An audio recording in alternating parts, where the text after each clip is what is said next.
This gorgeous piece of jewelry, it can save your life.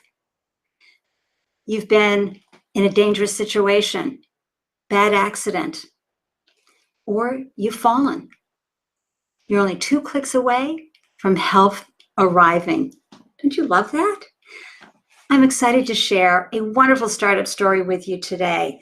It's Rajia and Ray from invisaWear, and they're going to share with you how they launched their smart jewelry and life-saving technology company. That's right, it's startup story time.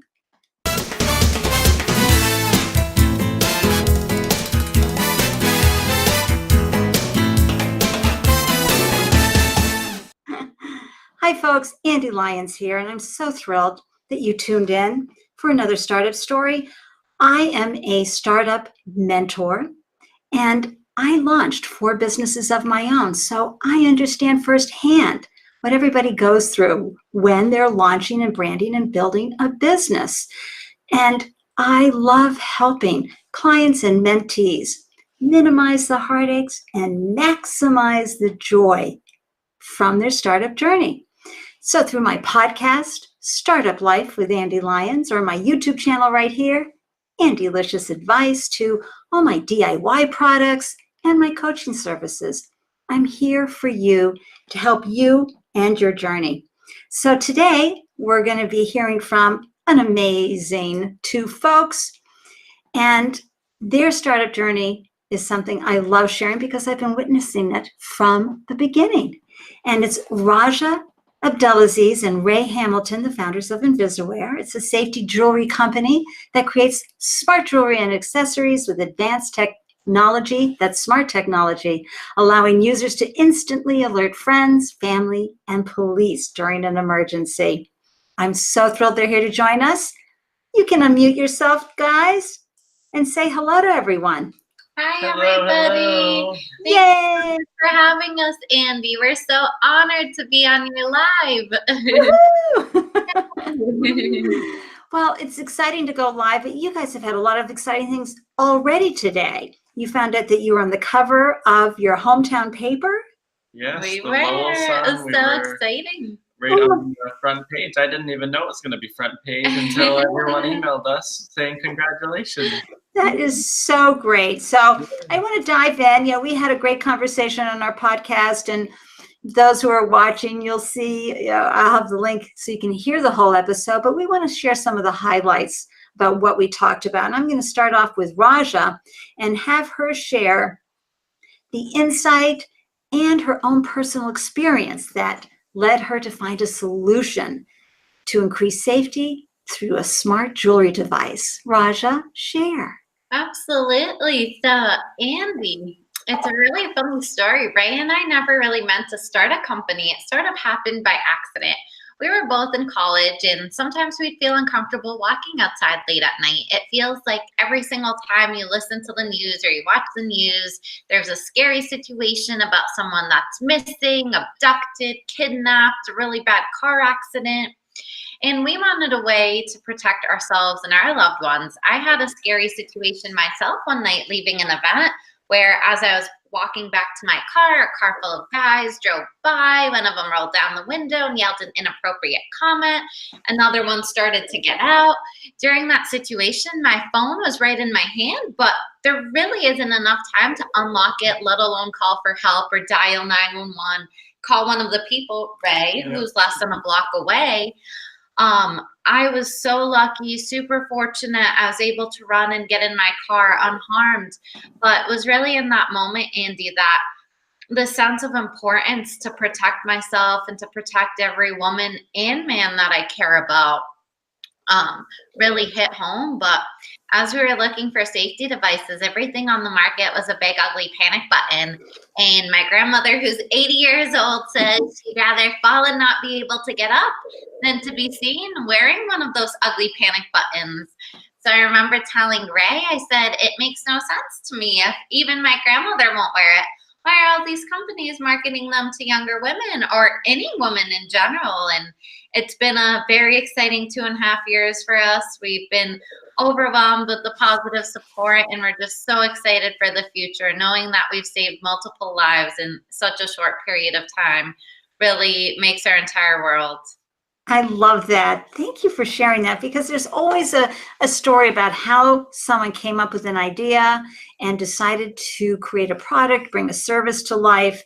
And I love that story. So Ray, you and Roger created the original prototype for invisaWear and reiterated the design until it met your target market's needs and expectations. Where did you get the funding for the various prototypes, the patents, and other expenses a tech startup needs? Because I got to tell you, that's a lot of money it takes. Yeah, I completely agree. It's a lot of money. It's such a great question. It's one of my favorite things to talk about.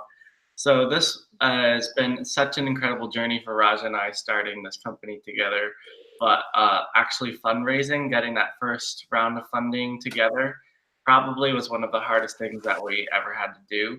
Rajia and I made a lot of sacrifices when we started this. So we were in college at the time and we were graduating, and we turned down all of our job opportunities in order to pursue this full time. And Rajia had an opportunity with Google, and her parents were yelling at her saying, "What are you doing? Why would you turn this down?" But we were so passionate about what we were doing.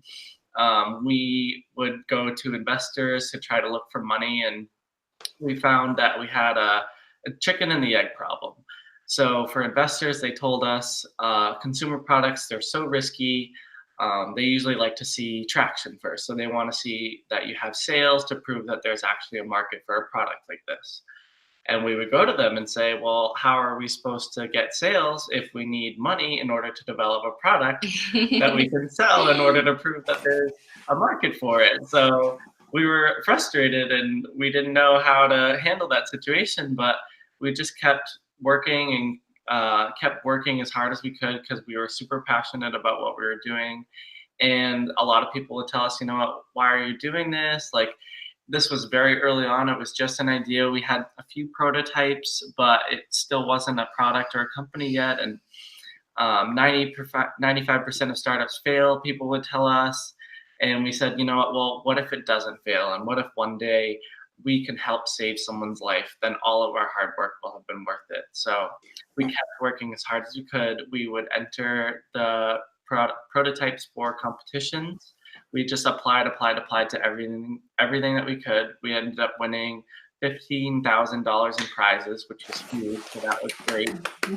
And thank you. And over time, we were able to show investors that, you know what, we're working hard, and we were proving that we weren't just two young college students with an idea. We were actually getting progress done. And eventually we were able to find the right investors that actually had an interest in what we were doing, and they were passionate about it as well. So we just kept working as hard as we could. And that is such terrific advice for anybody launching a product company. Ray is absolutely right. It's the chicken and the egg. You've got this idea, but you need money, especially the legal fees for filing patents, things like that are exorbitant. And here you two are, you know, college students. What? Yeah. Now, did you become good friends with Top Ramen? Yes, we were eating ramen. I will never forget Ande. Oh my goodness. Friends would invite Ray and myself out, and we weren't taking a salary. We weren't taking any money. We were just working off of all the internship money we had saved up. And I'll never forget looking at my friend and saying, "I'm sorry I can't go with you. I literally cannot afford to go to a restaurant and pay for a meal right now." And then there was another time where Ray and I were working and we were both starving. We wanted to get some dinner. And I remember we both went home because we couldn't afford to order a pizza. And just seeing how far we've come, I will never forget that moment. I'll be so grateful. Yeah, I'll never forget it. Yeah. Oh, so Rajia, after you and Ray landed on the ideal product design, which took some time, again, the reiteration process, how did you launch invisaWear? I mean, in the marketplace, who was your target audience? And folks, I got to tell you, there is this wonderful entrepreneurship mythology called, if you build it, they will come. Oh, no. Let's bust that myth. So how did you do that? So one of the biggest pieces of advice I always give entrepreneurs, Andy, is to always surround yourself with people who are smarter than you. So for myself, my biggest, I want to say, asset is my experience with software development. Before invisaWear, I was at Amazon programming wearable devices before most people even knew what the Apple Watch is. I was very fortunate. Ray, he's incredible at hardware, firmware, Bluetooth Low Energy. He's got a lot of expertise in that as well. What we really needed was somebody with a great wealth of knowledge in business and marketing. So we ended up hiring our director of marketing, Susie, who was phenomenal. She had over 8 years of experience in the consumer goods industry, an incredible track record. So she came in at the right time, immediately said, okay, this is how we're going to put together our marketing plan. This is going to be our strategy. This is how we're going to make sure the product is known.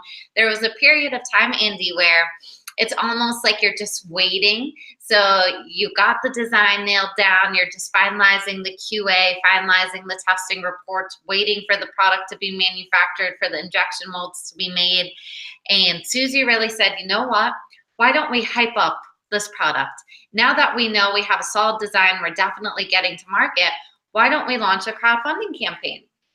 And she ended up helping us get on Indiegogo. We put together a goal. It really built a core audience who was super passionate. They were early supporters who were willing to bet on our company and were excited about the product. That built up a lot of excitement. We ended up launching the product in time as promised. So we met our Indiegogo timeline, which is super difficult to do, but we're so happy. We worked endlessly to do it. And then after that, it was a lot of word of mouth. Every invisaWear that we send out comes with a thank you card, thanking our customers for their support. The message is written by Ray and I, and it's also got the setup instructions inside. It encourages them, to share it with their loved ones. It gives them a discount code as well for anyone they want to refer. It's nice. I love that feature. Thank you so much. But it's been very exciting, and I give credit to Susie for and also take credit yourself because you invested in your business. Really? And a lot of people think of marketing as a spend, but we all know the true story. It's an investment. So sometimes when you're peeling those dollars, those precious few dollars that you have to put into your business, I got to tell you, marketing, it's so key. You know, you're stretched thin as it is as a founder. So finding somebody who has that level of experience like Susie. Hi, Susie. You know, it's so, so important. So thank you also for acknowledging Susie. And we'll take a moment to acknowledge all the folks out there who help startup founders get their place in the market and figure that whole audience and niche and get the product moving. So Ray, you went to market. Now orders are flying in. Yeah, of course, we all like on the outside like to think, oh my God, orders are pouring in. Of course, you know, initially they're trickling, but every single order you feel like, oh, my heart is singing. As people say, every time you buy from a small business, right? There's a founder doing a happy dance. Every time order comes in, our order confirmation email, it actually says Rajia and I do a little happy dance celebration. That's so great. So that's one being like, haha, very funny. Although it's very unlikely. And I responded, I said, I promise you we celebrate every single time. I love that. So now the orders are flying in and you have to meet demand. So of course, you know, the first problem is design the product, get it right, then get it to market, and now you've got to meet demand. So Ray, how did you figure that out? How did you figure out manufacturing, all of those pesky details? Yeah, that's a great question. So we spent a lot of time in the planning phases before we did any sort of execution, because we wanted to make sure that if we were to reach this point where we have so much demand, we were creating this product that we thought could help make such a huge impact, we wanted to be able to keep up with it. So we spent a lot of time planning through our business plan.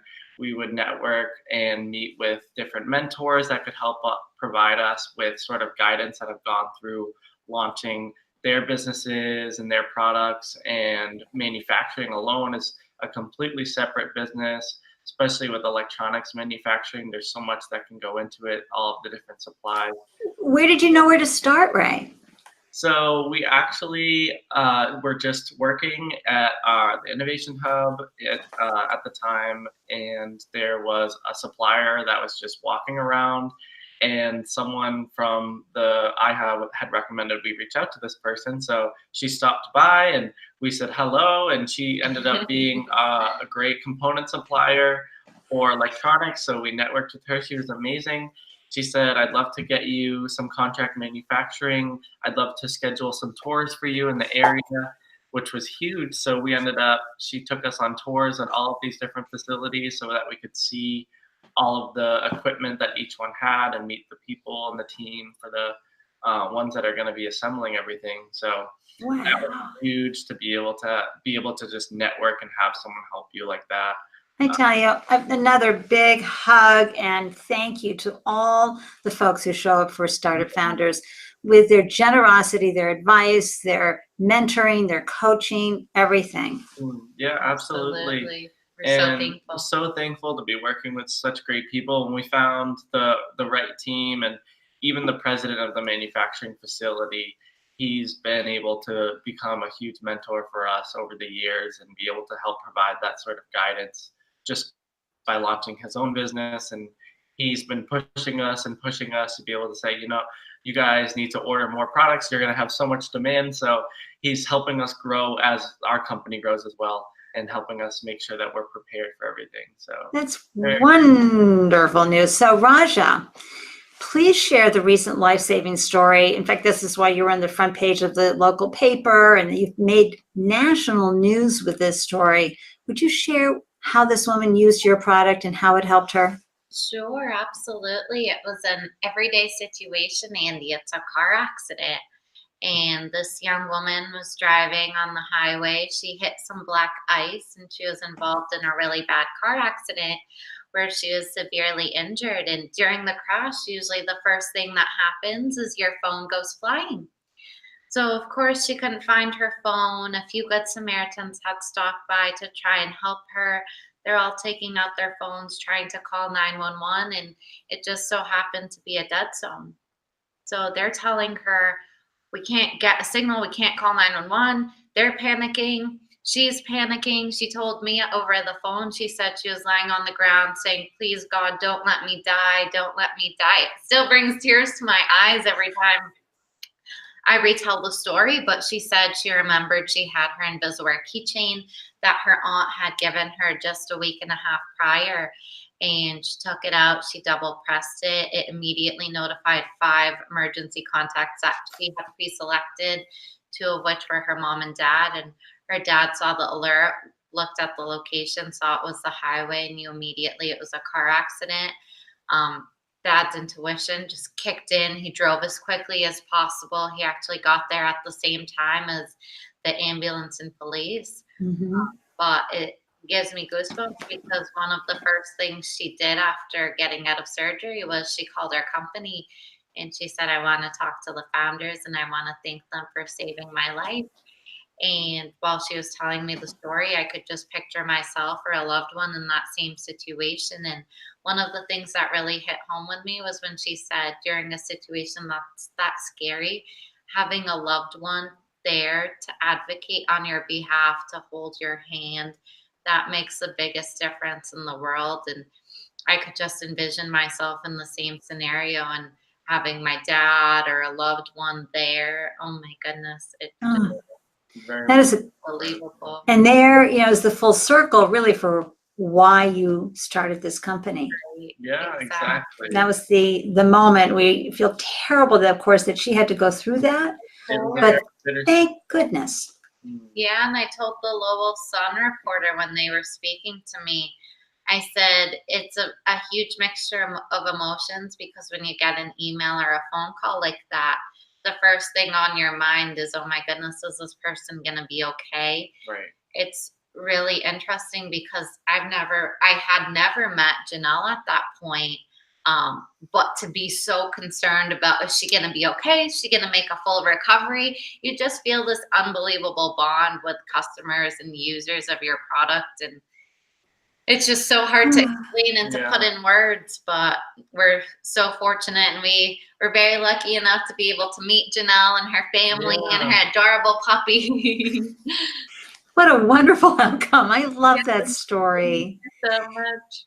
So, Ray, would you take a minute and share with everyone how they can purchase their own piece of invisaWear? Yeah, so you can get whatever style that you'd like. We have necklaces, bracelets, and keychains. They're all available on our website, so invisaWear.com, and you can shop, and there's plenty of different items you can choose from. There's matching accessories, so if you want to layer to make it accessorize.